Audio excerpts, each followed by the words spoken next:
안녕하세요. 34살 남자입니다. 결혼 2년 차이고요.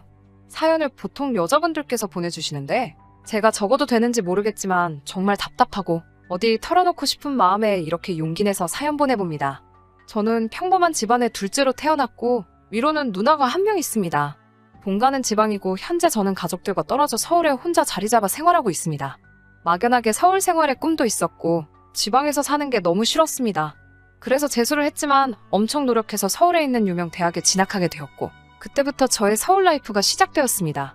대학을 졸업하면서도 대입을 준비하던 것처럼 1년이란 시간을 더 방황했어야 했지만 서울 안에 있는 꽤나 괜찮은 회사에 들어가게 됩니다. 그때부터 저는 완전히 서울에 정착하게 되었습니다. 회사를 다닌 지 6년 차가 되니 제 수중에 돈도 2억 정도 모이고 조금 안정기로 돌아서게 되더라고요. 그러니 자연적으로 결혼을 하고 싶어졌습니다. 그렇게 아내를 만나게 되었어요. 아내는 회사 근처 카페에서 만났습니다. 회사 근처라서 직장 동료들이 자주 가는 카페인데 제 와이프는 그 중에서도 이쁘기로 소문난 카페 직원이었습니다. 정말 회사 남 직원들 중 커피를 마시지 않는 사람도 제 아내 구경을 하기 위해서 일부러 카페에 갈 정도였으니 이쁘기로 소문난 그녀가 제 애인이 되었을 때는 정말이지 저도 믿을 수가 없었습니다. 정말이지 동네방네 자랑하고 싶더라고요. 하지만 결혼을 준비하게 되면서 알게 모르게 아내의 이유 없는 시댁을 향한 적개심이 가끔씩 눈에 보일 때가 있었습니다. 둘만 있을 때는 저에게 그렇게 잘했는데 유독 고향에 있는 누나나 엄마 이야기가 나오면 엄청 불편해하더라고요. 그렇다고 제가 아내에게 제 가족들과 엄청 살갑고 가까운 관계가 되어달라고 원한 것도 아닙니다. 본가 자체가 워낙 거리가 멀기도 하니 그냥 할 도리만 하자는 주의였는데 아내는 겪어보지도 않고 어디서 들으니 어떻더라 저떻더라 하면서 시댁에 대한 적개심이 굉장히 심해 보였습니다. 그래 같은 여자다 보니 당연히 저희 누나라든지 어머니와는 불편할 거라는 생각도 들기는 했는데 그 정도가 조금 심하다 싶을 때가 조금 있었어요. 결혼을 약속하고 나서 얼마 안 돼서의 일입니다. 신혼집에 쓸 가전제품을 보러 다니다가 별다른 결정을 못하고 있던 와중이었습니다. 고를 게 종류가 워낙에 많다 보니까 정신이 다 없더라고요. 아침 일찍부터 몇 군데 돌아다니다가 끝내 결정을 못하고 잠깐 휴식 좀 할 겸해서 카페에 들렸습니다. 아내가 잠깐 화장실을 간 사이에 핸드폰이나 봐야겠다 하고 핸드폰을 꺼냈는데 오랜만에 지방에 있는 누나에게서 먼저 연락이 왔더라고요. 뭐하고 지내냐, 어떻게 지내냐 이런저런 이야기를 나누다가 뭐하고 있냐고 물어보길래 아침 대바람부터 혼수 보러 다니느라 아주 정신이 다 없다고 대답했죠. 뭘로 살지는 정했냐고 누나가 물어봤는데 아직 TV며 뭐며 직접적으로 정한 건 아무것도 없다고 했습니다. 그 이야기를 하면서 누나가 TV는 어디 회사 걸 사는 게 맞다면서 자기의 의견을 말해왔고요. 화장실 다녀온 아내가 제가 누나와 대화를 하고 있다는 걸 알자 너는 우리 결혼 생활 이야기를 다 떠벌리고 있는 거냐며 엄청 불편해했어요. 아니 그냥 혼수 보러 왔다가 TV에 어디 거 살지 고민하고 있다고 말한 게 뭐가 그리 문제가 되느냐고 했더니 뭐 그런 것까지 말하냐며 입에 거품을 물더라고요. 제가 무슨 큰 잘못을 한 건가 싶어 이해가 잘 가지 않아 고작 이런 걸로 왜 그러냐고 물었더니 지금 제 누나가 시자짓을 하고 있는 거라고 열변을 토하더라고요. 그게 어떻게 시자짓이 되느냐고 했더니 지금 누나가 우리 혼수하는 것까지 간섭을 하려고 그러는 거라고 남자인 저는 눈치를 못 채더라도 자기는 다 알 수도 있다는 듯이 이야기하더라고요. 자기가 좋은 걸 사면 돈을 흥청망청 헤프게 쓴다고 할 거고 자기가 별로인 모델을 사면 자기 보는 눈이 없다고 그걸 가지고 흠을 잡을 거라고 하려는 거라 하더군요. 그 말을 들어보니 누나가 진짜 그런가 하는 생각도 있고 해서 그냥 앞으로 조심하겠다고 하고 말았습니다. 하지만 저희 누나가 시자짓을 하거나 할 성품의 사람이 아니라는 걸 저는 누구보다도 잘 알고 있었거든요. 가장 큰 이유로 일단 저희 엄마가 할머니를 모시고 살면서 모진 시집살이를 하는 걸 직접 보고 커왔기 때문이에요. 거기에 저는 손자라는 이유로 그나마 집에서 이쁨을 받았는데 누나한테는 할머니가 참 심술맞게 구셨거든요. 그래서 어머니나 누나 두 사람 전부 시자짓이라는 행위 자체를 싫어하는 사람들입니다. 시자짓하는 시모나 신우가 될 생각은 추호도 없다고 노래를 부르던 두 사람이었거든요. 결혼 준비하면서 결혼하고 나서도 우리 어머니가 아내에게 전화 연락을 먼저 하거나 그런 적도 한 번이 없었는데 뭐가 그렇게 불편하다고만 하는지 참 이해가 안 갔습니다. 어쨌든 그런 상황에서도 축복 속에 저와 아내는 결혼을 했습니다. 집은 제가 모은 돈과 부모님이 보태주신 돈까지 합해 서울에서 신축 빌라를 한 개 구하게 되었습니다. 투룸짜리 사이즈가 작은 신축 빌라여서 아내가 혼수로 집을 채우는 데는 1,500만 원이 채 들지 않았습니다. 아내가 일하는 카페가 근무 조건이 그다지 안정적인 편이 아니었던지라 많이 힘들어했습니다. 어차피 아르바이트식으로 일하는 거라 상관은 없었지만 그마저도 그만두고 싶다고 말하더라고요. 저는 아내가 계속 일을 해줬으면 하는 바람이 있었고 곧 죽어도 일을 그만두고 싶다는 아내를 겨우 뜯어 말려 애매한 맞벌이 부부로 생활을 하고 있었어요. 그리고 6개월 전 아내가 첫 아이를 임신하게 되었습니다. 우리 첫 아이 임신 소식에 양가 부모님 다 기뻐하셨고 저도 가능한 모든 걸 아내에게 맞추려 노력하며 살게 되었습니다. 아내는 임신하면서 그렇게 바라던 카페를 그만두게 되었고 저도 집안일을 도와주며 아내의 몸조리를 도와줬습니다. 임신 16주차가 지나니 이제 안정기에 접어들었다며 친정부모님하고 아이 태어나기 전에 한번 해외여행을 떠나고 싶다고 하기에 그렇게 하라고도 했어요. 그때 같이 임신 선물을 요구하길래 평소에 가지고 싶어 하던 명품 가방도 하나 사줬습니다.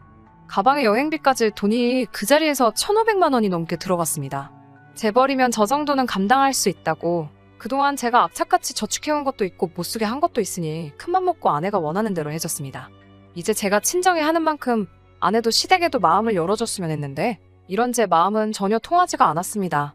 결혼 생활 2년을 하는 동안 저희 집에 저희 부모님이나 누나가 찾아오는 일은 한 번도 없었습니다. 아내의 그 고질적인 시댁에 대한 혐오가 심각해서 고향에서 어머니가 서울로 방문하시는 걸 아주 자기 괴롭히러 오시는 거라 받아들였고 제가 중간 역할을 잘해야 양쪽에 아무 소리가 나지 않을 거니 저보고 알아서 잘하라고 하더라고요. 특히 연락 없이 찾아오는 것이나 시댁에서 살림간섭 하는 거는 용납 못하고 이해해줄 생각이 추호도 없다고 말했습니다. 그 표현이 조금 거칠기는 했지만 요즘 여러 사람들이 시댁과의 이런저런 비슷한 문제로 이혼도 마다하지 않는다는 사실도 알고 있었기 때문에 당연하다고 생각했고 저도 그런 일은 없게 하기로 하겠다 약속했습니다. 저희 어머니도 결혼한 아들집에 자주 들락날락 하는 거 안 좋다고 이해해 주셨기 때문에 아내가 걱정하는 그런 일은 전혀 없었고 제 누나 또한 와이프가 불편해한다는 걸 진작에 눈치채고 그때의 일로 결혼 후 저와 단 한 번의 연락조차 나누지 않는 사이가 되었고요. 아무튼 그날은 제가 회사에 급한 일로 주말이지만 출근해 있는 상황이었습니다. 어머니한테 연락이 왔어요.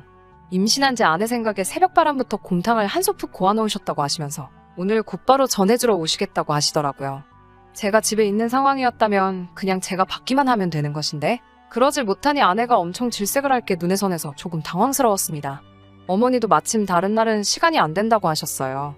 어머니가 제가 곤란해하는 걸 이해하셨는지 자기가 출발할 때 직접 아내에게 전화하시겠다고 정말 공국만 전해만 주고 돌아올 테니 걱정하지 말라고 하시더라고요.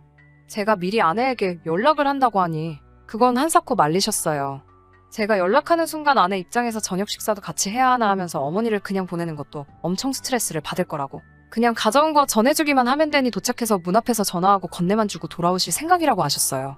아내가 어머니 저녁 식사를 대접할 거라고 생각도 되지 않았기 때문에 그냥 어머니께 알겠다고만 말하고 갑자기 출근하게 돼서 엄마만 불편하게 됐다고 죄송하다 사과를 드렸어요. 그리고 한참 다시 일을 하고 있었습니다. 시간이 어떻게 가는지 기억도 안 날 정도로 할 일이 많았어요. 그러다가 아내에게서 전화가 왔습니다. 시간을 보니 어머니께서 다녀가셨을 때쯤이 되었더라고요. 그래서 전화를 받았습니다. 어머니가 주신 거 잘 받았냐고 물어보기도 전에 다짜고짜 아내는 저에게 화부터 내더군요. 내가 이런 일 없게 해달라고 했지? 라고 시작하면서 어이가 없다는 듯 다짜고짜 화부터 내기 시작하는데 처음엔 어안이 벙벙해서 잘 이해를 못했습니다. 차근차근 달래가며 아내를 진정시키니 안 그래도 컨디션이 안 좋아서 꼼짝도 못하고 있는데 누가 벨 눌러서 보니 어머니더래요. 왜 시엄마들은 항상 연락도 없이 불쑥 찾아오냐고 이런 일 없게 해달라고 부탁했는데 그게 그렇게 힘드냐면서 화를 내기에 일단 아내를 진정시켰습니다. 아내에게 연락도 따로 준다고 했고 딱 가져오신 것만 전해주고 곧바로 돌아오실 거라고 했던 어머니가 대체 저에게는 말도 없이 아내가 저 지경까지 화나게 만들 정도로 뭔 짓을 하셨나 싶어서 처음에는 어머니께 아까 했던 거하고 왜 말이 다르냐고 쓴소리할 요량으로 어머니 좀 바꿔달라고 했어요. 그런데 어머니가 집에 안 계시다고 하네요. 이런 식으로 말없이 찾아오시는 거 문 한번 열어드렸다간 앞으로는 그게 당연한 줄 아는 법이라면서 이참에 시어머니 버릇을 단단히 고쳐주기 위해 일부러 문을 안 열어줬다고 하네요. 뒤통수를 뭐 단단한 거로 아주 세게 맞은 느낌이었습니다.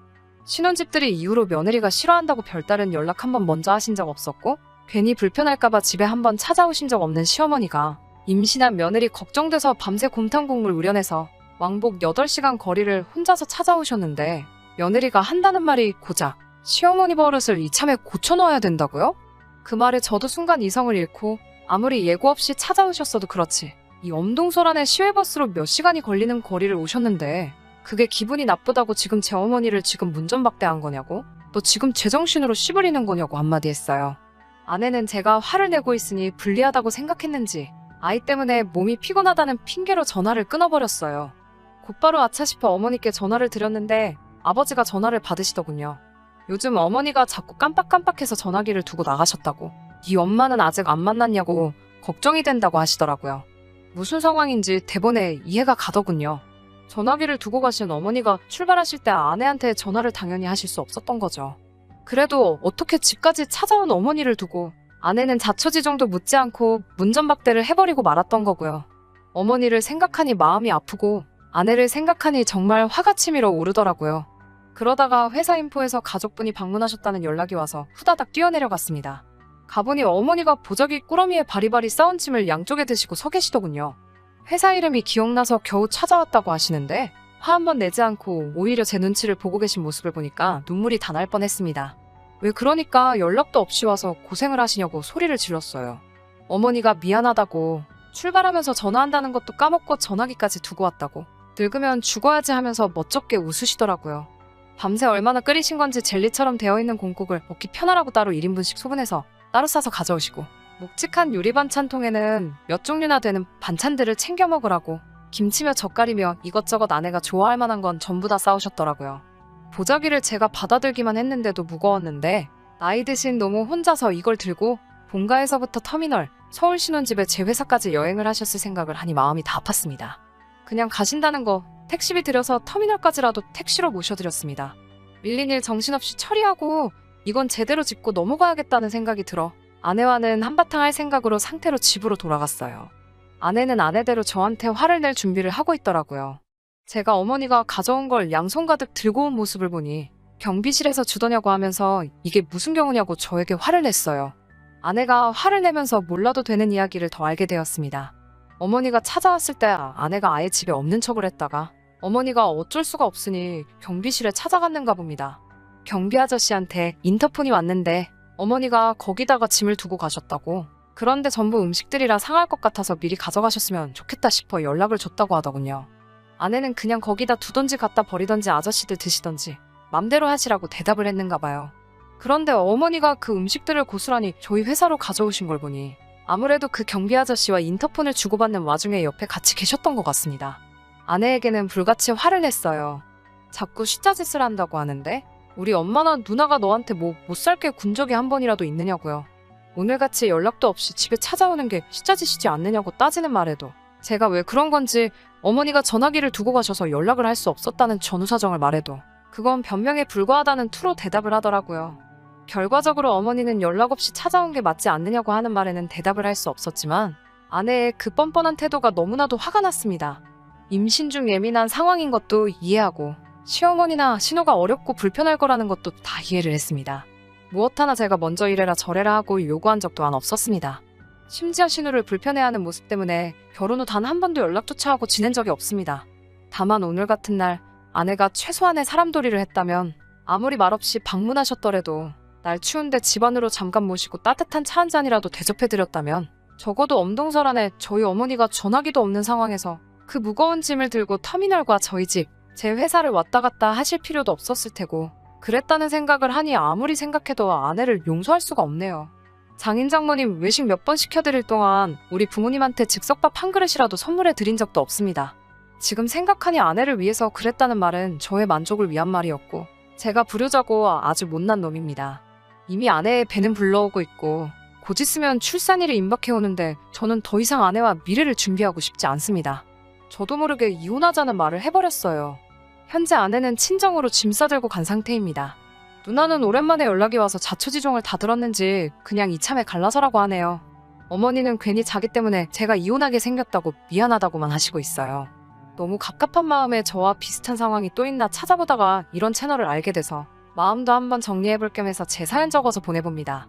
아이를 생각하면 참는 게 맞고 어머니를 생각하면 이혼하는 게 맞는데 아직도 이 상황에 결정을 내리지 못하겠네요.